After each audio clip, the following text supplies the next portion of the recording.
오늘도 성령님께서 예배하는 우리들에게 찾아와 주셔서 말씀을 통해서 우리에게 꼭 들어야 할 말씀을 들려주시고 그 말씀으로 우리의 영혼이 소생되어지며 그래서 세상을 넉넉히 이길 수 있게 해주시는 축복이 이 자리에 가득하게 임하기를 예수님의 이름으로 축원합니다. 세상을 살아가는 것이 날이 갈수록 힘들어지는 것 같습니다. 우리는 오늘보다 내일이 그리고 올해보다 내년이 더 나아지기를 바라면서 살아가고 있는데 우리가 살아가는 현실은 오히려 오늘보다 내일이 더 어둡고 또 올해보다 내년을 생각하면 더 힘들어집니다.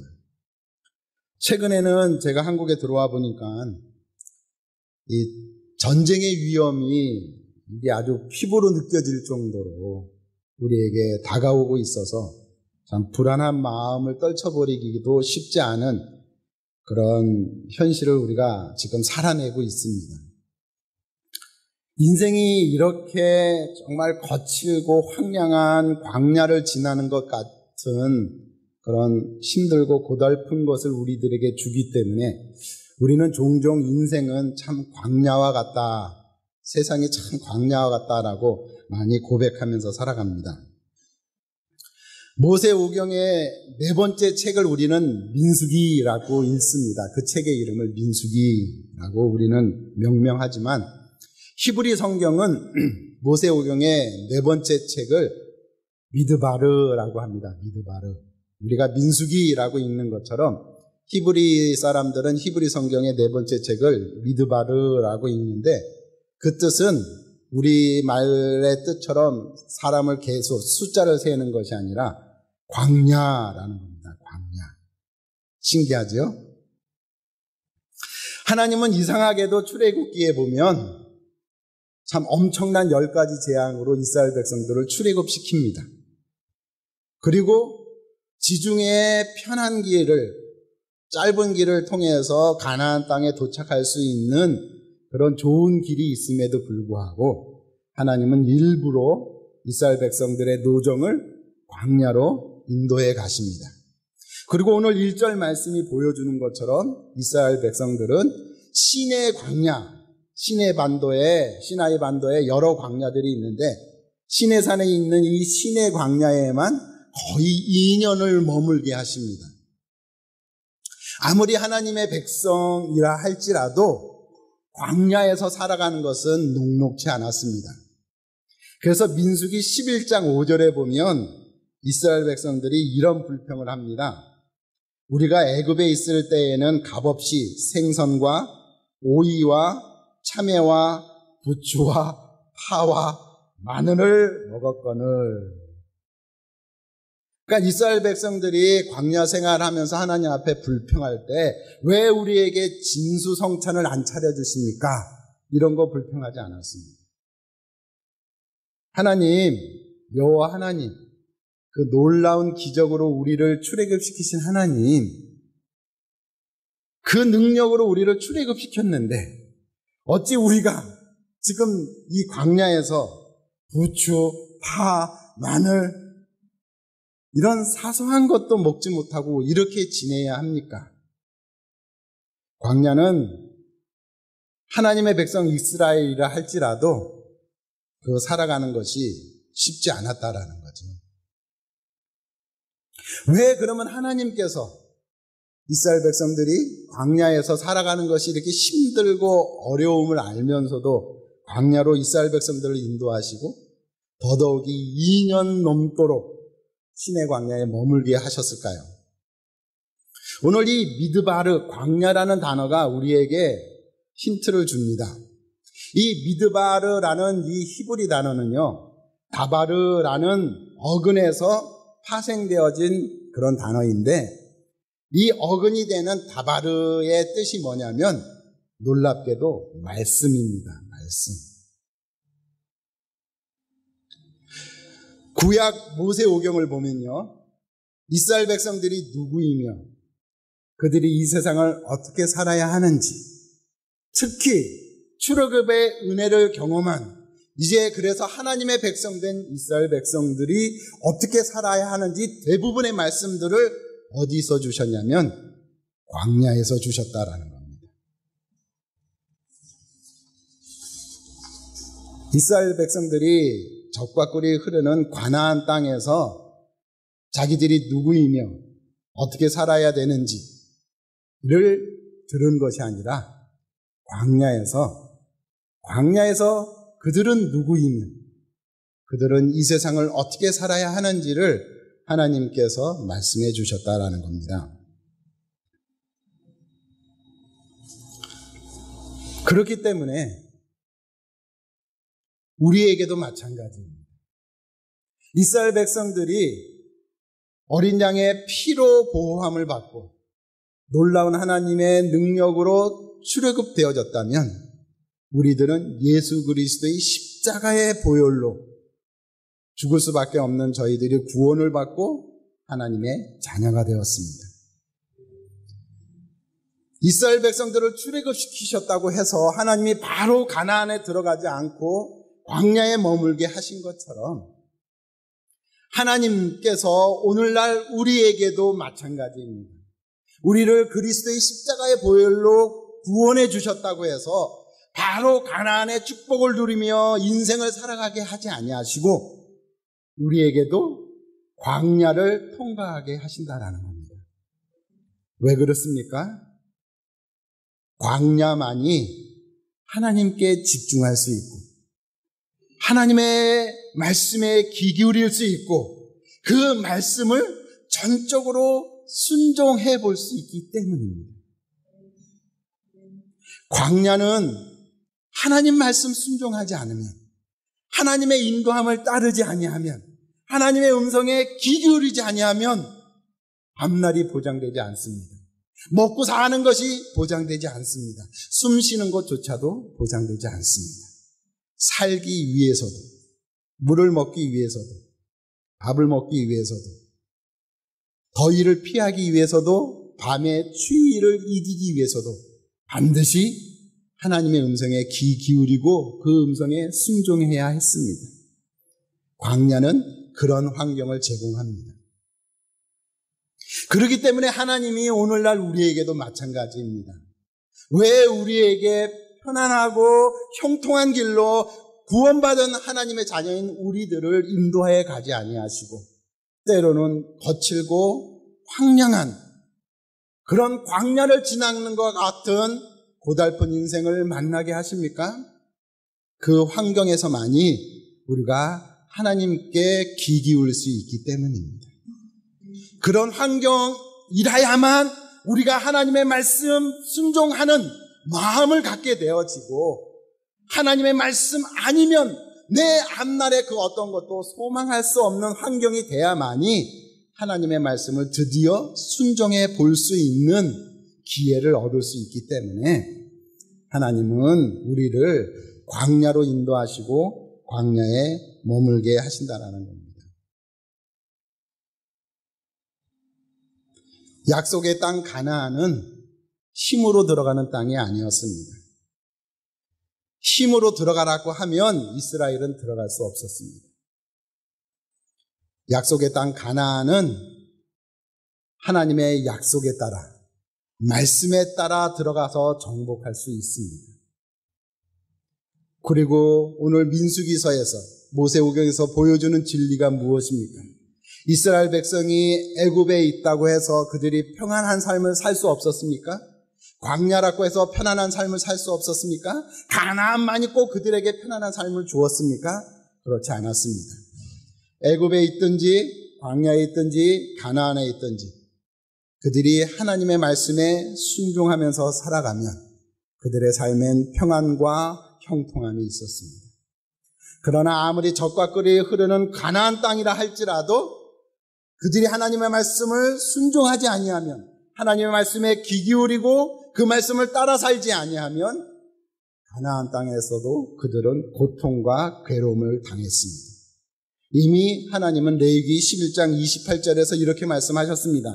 너희가 아무리 젖과 꿀이 흐르는 가나안 땅에 들어가 산다 할지라도 너희들이 하나님의 말씀에 귀 기울이지 아니하며 그 땅을 더럽히면 그 땅이 너희 이전의 가나안 족속들을 토해낸 것처럼 너희를 토해낼 것이다 라고 이미 하나님께서 경고하셨습니다.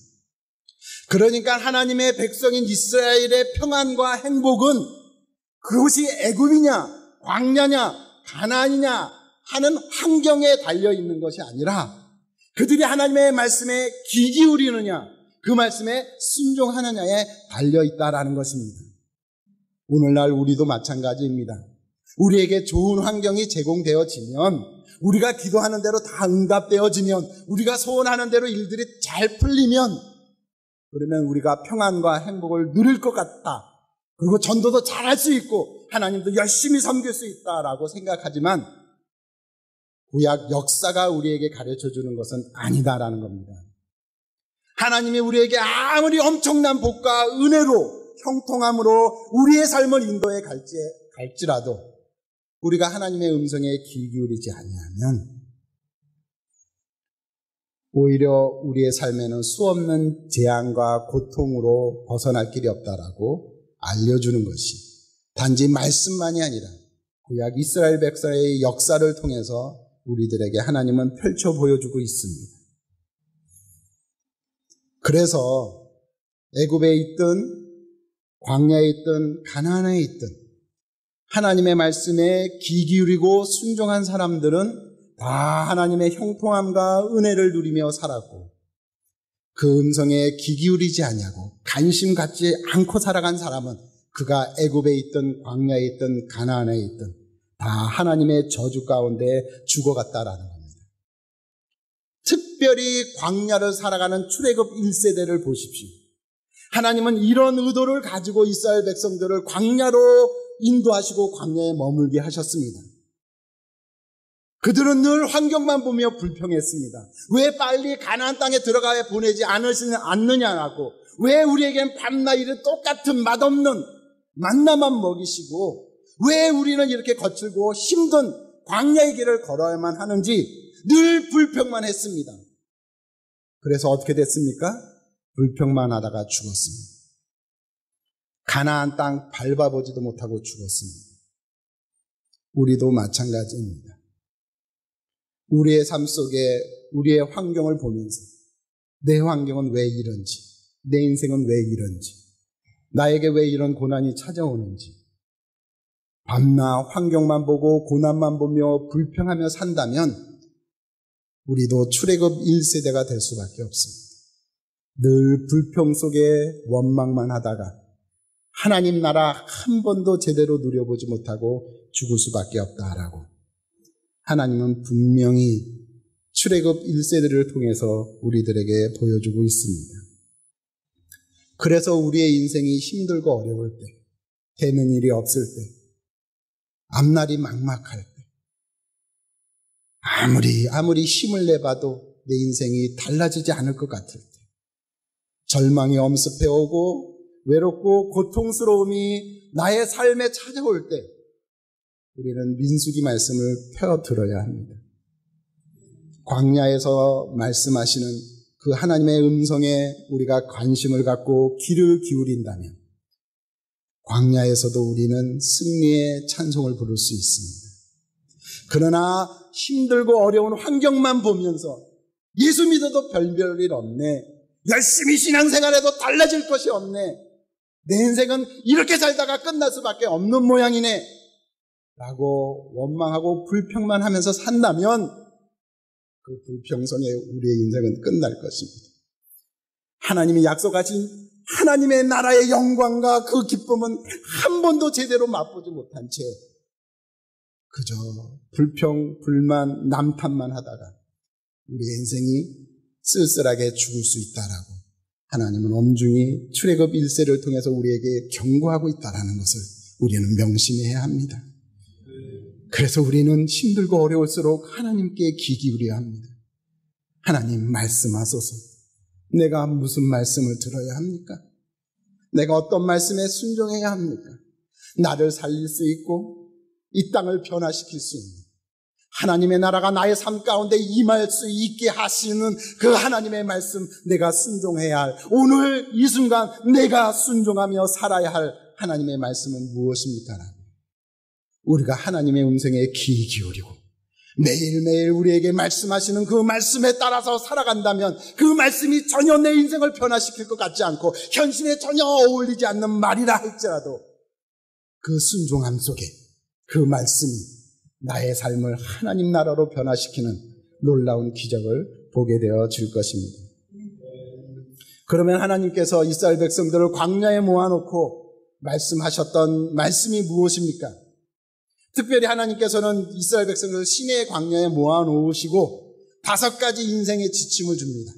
너희들이 어디 있든지 간에 어떤 환경 속을 살아가든지 간에 이 5가지 인생의 지침을 마음에 품고 마음에 새기고 살라라고 우리에게 알려줍니다.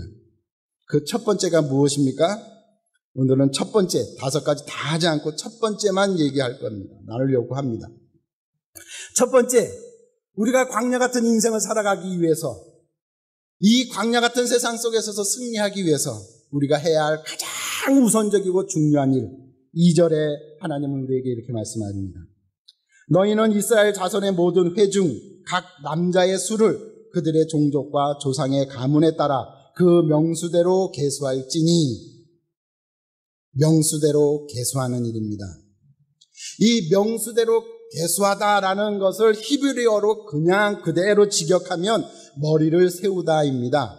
명수는 머리라는 히브리 단어이고요. 계수하다라는 나사라는 단어는 숫자를 하나, 둘, 셋, 넷 카운트하는 의미도 있지만 나사의 기본적인 뜻은 뭐냐면 세우다, 점검하다입니다. 그래서 머리를 세우라라는 겁니다. 머리를 세우라는 것이 뭡니까? 3절 말씀에 보면 좀 더 구체적으로 이렇게 말씀합니다. 싸움에 나갈 만한 모든 자를 계수하되. 즉 지금 하나님께서 모세를 통해서 이스라엘 백성들을 계수하라라는 것은 결코 가나안 전쟁을 앞둔 이스라엘 백성들의 군사의 수가 얼마인가 그것을 카운트해보라는 것이 아니었습니다.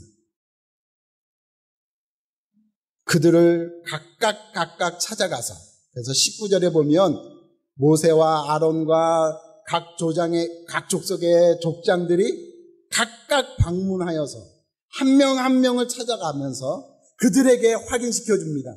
뭘요? 너희들은 여호와의 군대니라. 너희들이 여호와의 군사로 부름을 받았다. 광야를 보면서 머리 숙이지 마라. 가나안의 견고한 진을 보면서 머리 숙이지 마라. 너희가 누구냐? 너희는 여호와의 군대다라는 겁니다. 여호와의 군대로서 그들의 사명감을 세워주는 작업을 위해서 오늘 하나님은 광야에 머물고 있는 이스라엘 백성들에게 그것이 첫 번째 해야 할 일이라고 우리에게 말씀해 주고 있습니다. 일반적으로 우리가 생각하면 지금 이스라엘 백성들은 가나안 전쟁을 앞두고 있습니다. 전쟁을 앞둔 이스라엘 백성들에게 인간적인 생각으로는 무엇이 필요하겠습니까? 군사의 숫자를 늘리는 것일 것입니다. 무기들을 많이 만드는 것일 것입니다. 그리고 전술을 열심히 훈련하여서 일사불란하게 움직이는 그런 군사훈련을 하는 것일 것입니다. 그러나 하나님은 그런 거 다 필요 없다라고 말씀합니다. 왜요? 전쟁은 이미 여호와께 속한 것이기 때문입니다. 이스라엘 백성들에게는 군대의 숫자가 필요하지 않았습니다. 좋은 무기가 필요하지 않았습니다. 훌륭한 전술이 필요하지 않았습니다. 오직 하나님의 말씀에 따라서 움직이는 그들이 여호와의 군대라는, 그래서 군사로서 살아가고 싸워야 한다라는 것. 그렇기 때문에 이스라엘 백성들이 가나안 전쟁을 할 때 보면 갓난 아이까지 하나님께서 다 죽이라고 합니다. 왜 그렇습니까? 이스라엘 백성들이 지금 가나안을 정복하는 것은 단지 잘 먹고 잘 살기 위한 땅을 확보하기 위한 전쟁이 아니었기 때문입니다. 하나님이 이스라엘 백성들에게 가나안을 멸하시라고 하는 것은 너희들이 살아갈 땅을 얻기 위해서 싸우라는 것이 아니라 죄악이 관영한 그 땅, 그 아름다운 적과 꿀이 흐르는 땅을 죄악으로 관영하게 만든, 죄악으로 더럽힌 가나안 7 족속을 여호와의 이름으로 심판하라라는 것입니다. 그러기 때문에 구약 시대에도 전쟁을 할 때 부녀자와 어린아이는 죽이지 않았습니다. 그러나 하나님은 가나안 전쟁할 때 갓난아이까지 다 죽이라고 합니다. 왜 그렇습니까? 단순한 땅 뺏기 전쟁이 아니라 그것은 심판이기 때문입니다. 그래서 이스라엘 백성들은 자기가 누구인지 여호와의 군대라는 사명감이 필요했습니다. 내가 단순히 잘 먹고 잘 살기 위해서 가나안을 정복하는 것이 아니라 하나님의 대행자로서 그들에게 심판을 시행하는 하나님의 대행자 여호와의 군대라는 사명감이 그들에게 필요했던 것입니다. 오늘날 우리도 마찬가지입니다. 우리가 누구입니까? 디모데후서 2장 3절에 보면 사도 바울이 디모데에게 이렇게 말씀합니다. 너는 그리스도 예수의 좋은 병사로 나와 함께 고난을 받으라. 구약 이스라엘 백성들이 여호와의 군대라면 오늘날 우리들은 십자가의 군사입니다. 이스라엘 백성들이 결코 잘 먹고 잘 살기 위해서 땅을 차지해야 되는 것이 아니라 하나님의 심판을 시행하기 위해서 전쟁해야 되는 것처럼 오늘날 우리들도 이 땅을 잘 먹고 잘 살기 위해서 살아가는 것 아니라는 것입니다. 십자가의 군사로 우리는 살아가는 것입니다. 왜 세상의 유혹에 타협하지 말아야 합니다? 왜 내 육신의 정욕에 져서는 안 됩니까? 왜 우리는 세상 사람과 똑같은 생각을 하면 안 됩니까? 우리는 십자가의 군사이기 때문입니다. 세상 사람들은 잘 먹고 잘 사는 것이 인생의 가장 큰 목표이지만 우리의 인생의 목표는 그것이 아닙니다. 사단 아래 종로를 타는 죄악이 가능한 이 땅을 하나님의 심판의 대행자로서 사탄의 머리를 짓밟고 이 땅을 하나님의 나라로 회복시켜서 하나님의 영광을 다시 돌려드려야 될 책임이 우리에게 있기 때문에 우리는 우리의 육신의 정욕에 사로잡혀 살 수 없는 것입니다. 세상의 유혹에 적당히 타협하며 살 수 없는 것입니다. 이스라엘 백성들이 갓난아이까지 죽여야 했던 것처럼 우리는 우리 삶의 조그만 죄악이라도 허용할 수 없습니다. 왜 그렇습니까? 왜 하나님 앞에 우리는 거룩하고 순결하게 살아야 합니까? 십자가의 군사이기 때문입니다. 군사가 일반인처럼 살 수 없습니다. 군사는 군사답게 살아야 합니다.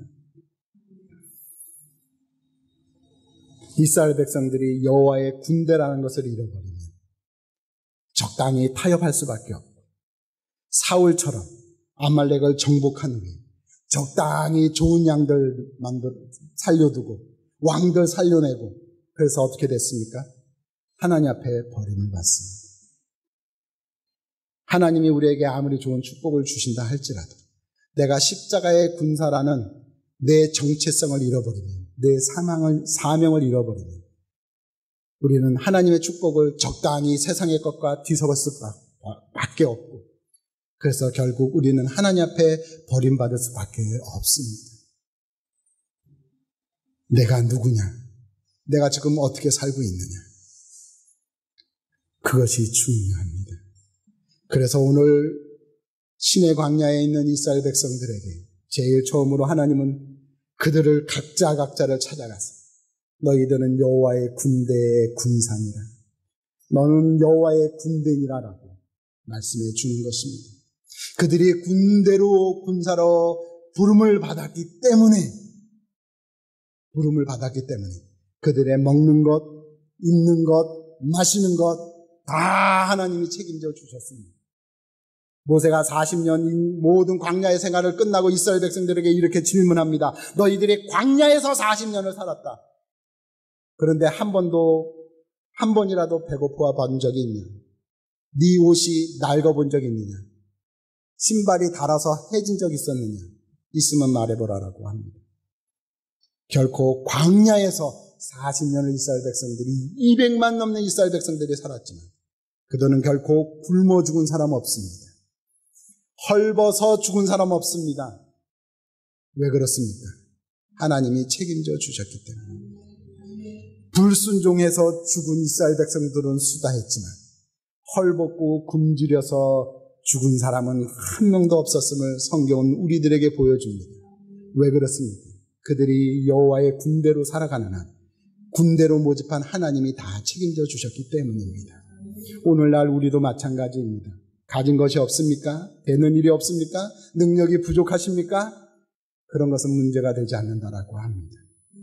우리가 십자가의 군사로 살아가면 우리가 뭘 먹어야 하는지, 뭘 입어야 하는지, 무슨 일을 해야 되는지 하나님의 몫입니다. 하나님이 하실 일입니다. 우리가 십자가의 군사로 살아가지 않기 때문에 우리의 삶과 하나님의 삶이 관계가 없기 때문에 하나님이 우리의 삶에 관여하지 못하시는 것입니다. 우리가 십자가의 군사로 살아가면 우리의 모든 삶은 우리를 십자가의 군사로 모집한 하나님이 책임져 주신다는 것, 그것이 민수기가 우리에게 보여주고 있는 진리인 것입니다. 우리가 십자가의 군사이기에 이스라엘 백성들이 여호와의 군대이기에 필요한 것이 무엇입니까? 훈련입니다. 군사 없이 훈련 없이 군사가 되지 않습니다. 오늘날에도 군사가 되려면 반드시 훈련소에 입소해야 합니다. 그래서 하나님은 광야라는 훈련소로 이스라엘 백성들을 불러 모으신 것입니다. 이스라엘 백성들 3일 길을 걸으면 물이 다 떨어질 걸 아십니다. 그리고 마라에 쓴 의무를 만나면 그들이 불평할 거 다 아십니다. 그러나 하나님은 미리 그들이 오기 전에 나무까지 하나 집어넣어서 바뀔 수 있는 물이라면 오기 전에 하나님이 왜 못 바꿔놓겠습니까? 고생했지, 3일길 올라왔고 힘들었지, 야 여기 우물 있어, 마시고 좀 쉬어라. 하나님은 그렇게 인도하실 수 있습니다. 고기 먹고 싶어요 라고 불평하기 전에 메추라기 먼저 보내주시면 고기 먹고 싶다라는 불평 안 했겠지 않습니까? 왕의 대로라는 좋은 길을 놔두고 험한 길을 가면 틀림없이 지치고 힘들어하는 이스라엘 백성들이 불평할 걸 압니다. 그러나 왕의 대로로 가는 것을 하나님은 허락지 아니하시고 험한 길로 돌아가라라고 말씀하십니다. 왜 하나님께서 그러십니까? 여호와의 군대이기 때문에, 훈련을 받아야 되기 때문에, 내 생각과 다를지라도, 내가 하고 싶지 않은 일이라 할지라도, 어떠한 고난과 역경 속에서도, 하나님이 하시는 일이 이해되지 않는 순간 속에서도, 하나님은 하나님이십니다. 하나님은 다 아십니다. 하나님은 내 지혜보다도 뛰어나신 분이십니다. 그분은 가장 완벽하고 좋은 계획을 갖고 계시는 거예요. 지금 나에게 시키시는 일이 내가 바라는 일이 아니오, 지금 일어나고 있는 일들이 내가 원하는 일이 아니라 할지라도 하나님 이 일이십니까? 이 길입니까? 그러면 그 길 가겠습니다. 나에게 주시는 은이 쓴 우물밖에 없습니까? 이거라도 먹으며 뱉어보겠습니다. 살아내보겠습니다. 하나님의 계획이 있으실 것이기 때문에 라는 훈련이 필요했던 것입니다. 미리 바꿔주실 수 있습니다. 좋은 길로 인도할 수 있습니다. 그러나 우리의 생각과 다를지라도, 내가 원하는 것과 다를지라도, 그래도 하나님의 말씀이기에, 하나님의 뜻이기에 순종할 수 있는 훈련이, 그래야 온전한 좋은 십자가의 군사라고 거듭날 수 있기 때문에 이스라엘 백성들에게 광야로 인도하시고 광야의 여러 훈련들을, 어려움들, 고난들을 주신 것입니다. 그 고난 속에서 과연 네가 무엇을 순종할 것이냐, 뭘 붙잡고 뭘 선택할 것이냐라고 묻는 것입니다. 오늘날 우리에게도 마찬가지입니다. 우리가 원하고 바라는 것이 나쁜 겁니까? 죄짓겠다는 것입니까? 하나님 앞에 어떻게 하면 우리가 영광을 돌리고 사람들 앞에 하나님의 영광을 좀 보여주면서 내가 이렇게 살아갈까? 다 그런 것들을 원하지만, 그러나 우리가 원치 않은 일들이 벌어집니다. 내가 원치 않은 길을 가야 합니다. 원치 않은 고난을 겪어야 합니다. 원치 않은 마음고생을 해야 합니다. 왜 그렇습니까? 왜 이런 것들을 허락하십니까? 그런 일을 만날 때마다 내가 고민하며 잠 못 자며 눈물을 흘리며 힘들어하는 걸 아시면서 하나님은 왜 때로 우리의 인생 가운데 그런 고난을 주십니까? 우리가 십자가의 군사이기 때문입니다. 내 생각이 다를지라도 네가 하나님 말씀에 순종하겠느냐? 네가 원하는 것이 아닐지라도 네가 하나님 앞에 순종하겠느냐? 이 훈련을 통과해야만이 좋은 군사가 될 수 있습니다. 그래서 오늘 사도 바울이 디모데에게 뭐라고 말합니까? 좋은 군사로 나와 함께 뭐 하자고요? 고난을 받아라. 세상 군대도요, 강한 군대일수록 훈련이 셉니다. 그렇지 않습니까? 보병보다는 공수부대가, 공수부대보다는 해병대가, 해병대보다는 UDT가 더 훈련이 셉니다. 더 살벌합니다. 뭐 저런 훈련까지 받아야 하나? 꼬박 일주일 잠 못 자고 UDT 훈련을 보니까 꼬박 일주일 잠 못 자고 훈련을 받더라고요. 사람이 일주일을 잠 못 자 안 재우면서 훈련을 시키더라고요. 왜 그렇습니까? 그들에게 부여될 임무가 더 중요하기 때문입니다. 우리의 인생도 마찬가지입니다. 왜 나만 이렇게 힘들게 하나님이 인도하시는가? 왜 내 인생만 이렇게 어렵게 만드시는가? 남들은 설렁설렁 신앙해도 하나님이 복만 잘 주시더구만. 왜 나에게는 이렇게 엄격하시고 왜 이렇게 힘겨운 신앙생활을 하게 하시는가? 하나님께서 더 좋은 군사로 만들고 싶으시고 더 중요한 임무를 부여하기 원하시기 때문입니다. 남들은 그 임무가 하찮은 것 같이 보일지 모르지만 하나님 보시기엔 너무나도 소중하고 반드시 이 땅에 그 일을 감당해야 될 사람이 있기 때문에 때로는 우리를 모질고 엄격하게 우리를 훈련시키시면서 우리를 키워가시는 것입니다. 그래서 우리가 십자가의 군사로 훈련받으며 살겠다고 마음을 먹으면 이제 우리에게 다가오는 고난이 불평거리가 아니라 그 고난을 통해서 나를 다듬어 가시는 하나님의 손길을 볼 수 있는 영안이 열리게 되어집니다. 그래서 하나님은 가장 먼저 너희들이 여호와의 군대라는 사명으로 머리를 둘러라고 우리에게 말씀하고 있습니다. 환경만 보면 머리를 숙이면 불평거리밖에는 안 보이지만 사명으로 머리를 들면 고난은 더 이상 고난이 아니라 그 고난으로 나를 만져가시고 나를 다듬어 가시며 나의 믿음의 근육을 키워 가시는 하나님의 손길이, 그래서 내 고난 한가운데 저 하늘 꼭대기에서 잘하나 못하나 지켜만 보시는 그런 하나님이 아니라 고난의 한가운데서 울고 있는 나에게 찾아와셔서 힘들지, 그러나 좀 버텨주지 않겠니? 내가 너를 통해서 이루고 싶은 일이 있어서 그렇단다. 내가 너를 통해서 받아야 될 영광이 있어서 그렇단다. 네가 괴롭고 힘든 건 나도 알지만 그러나 나를 위해서 참아주면 안 되겠니? 나를 위해서 견뎌내 주지만 안 되겠니? 나를 위해서 인내해 주지면 안 되겠니? 내가 너를 통해서 영광을 받고 싶단다라고 우리에게 위로해 주시고 우리를 붙잡아 주시는 그 손길을 고난을 통해서 우리는 느낄 수 있고, 그래서 힘든 훈련을 하면서 군인들이 군가를 부르듯이 고난의 한가운데 울면서도 우리가 찬양을 부를 수 있는 것이고, 하나님은 그 찬양을 들으시면서 그래, 내가 십자가를 흘릴만 했다. 내가 십자가를 흘릴만 했다라고 고백하시며 우리를 맞아주시는 것입니다. 고난을 통해서 우리는 십자가의 군사로 우리의 믿음의 근육을 키워가야 합니다. 근육을 키워야 돼. 그 믿음의 근육 때문에 우리는 하나님의 임무를 감당할 수 있게 되어지고, 그래서 이 땅에 하나님의 나라가 이루어지는 것을 보게 되어질 것입니다. 우리는 그것 때문에 사는 것입니다. 하나님을 그렇게 한번 기쁘게 해드리려고, 하나님을 한번 그렇게 그 마음에 시원함을 드리려고 우리가 오늘도 참아야 되고, 오늘도 우리가 기도해야 되고, 오늘도 우리가 무릎 꿇어야 되고, 오늘도 우리가 하나님의 말씀에 귀 기울여야 하는 것입니다. 이 땅에서 잘 먹고 잘 살면 얼마나 잘 먹고 잘 살겠습니까? 하나님께서 말씀하십니다. 하늘에 내가 쌓아두었다. 하늘에 쌓아두었다. 썩어질 것, 시시한 세상의 것들 때문에 그렇게 속상해하고 힘들어하지 마라.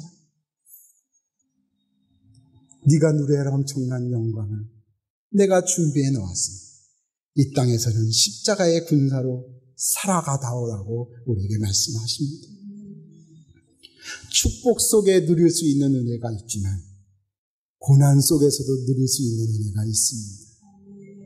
광야 아니면 이스라엘 백성들이 반석에서 물이 나오는 기적을 봤겠습니까? 가나안 땅에서는 한 번도 반석에서 물 나온 적 없습니다. 광야가 아니면 불과 구름 기둥이 자기들 앞을 인도하는 그 놀라운 광경을 볼 수 있었겠습니까? 광야가 아니면 그런 경험은 결코 할 수 없습니다. 하나님은요, 우리에게 고난만 주시고 훈련만 시키는 것이 아니라 그 훈련 속에서, 그 고난 속에서 고난만이 보여주고 고난 속에서만 체험할 수 있는 놀라운 하나님의 은혜도 함께 포함시켜 놨다라는 것입니다. 결코 축복 속에서는 맛보고 누릴 수 없는 하나님의 은혜. 오직 고난을 당해야만이 그 가운데서만 느낄 수 있고 볼 수 있는 하나님의 능력과 그 세밀하시고 그 섬세하신 하나님의 손길. 정말 내 머리카락까지 세시는 하나님의 기가 막힌 계획하심과 인도하심을 우리는 고난이라는 환경 속에서만 누릴 수 있는 은혜입니다. 그렇기 때문에 고난이 있다고, 고난만 찾아온다고, 첩첩산중이라고 한숨만 쉬면서 불평하지 마십시오. 그 고난은 숨겨진 또 다른 하나님의 은혜의 모습입니다. 그 고난을 통해서 내 믿음의 근육을 키워가며 좋은 십자가의 군사로 내가 성장해 가면 하나님은 반드시 그런 나를 통해서, 그런 준비된 나를 통해서 하나님은 반드시 놀라운 일을 이루실 것입니다. 그리고 하나님은 기뻐하실 것이며 하나님의 영광을 선포하실 것입니다. 그래서 세상은 하나님의 나라를 우리를 통해서 보게 되어질 것입니다. 이런 은혜를 누릴 수 있는 우리들이 되길 원합니다. 사도 바울이 디모데에게 당부했습니다. 그리스도 예수의 좋은 군사로 나와 함께 고난을 받아라.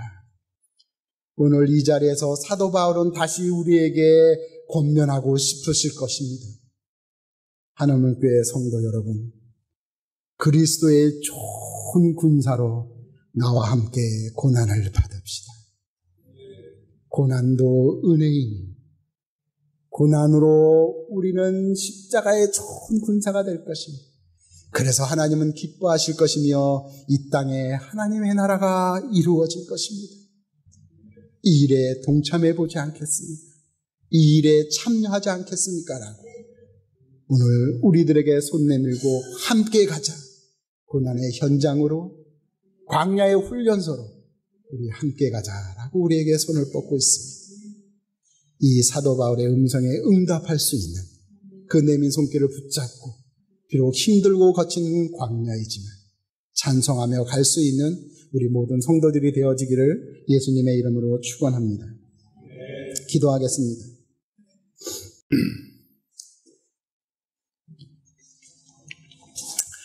오늘도 성령님께서 예배하는 우리들에게 찾아와 주셔서 말씀을 통해서 우리에게 꼭 들어야 할 말씀을 들려주시고 그 말씀으로 우리의 영혼이 소생되어지며 그래서 세상을 넉넉히 이길 수 있게 해주시는 축복이 이 자리에 가득하게 임하기를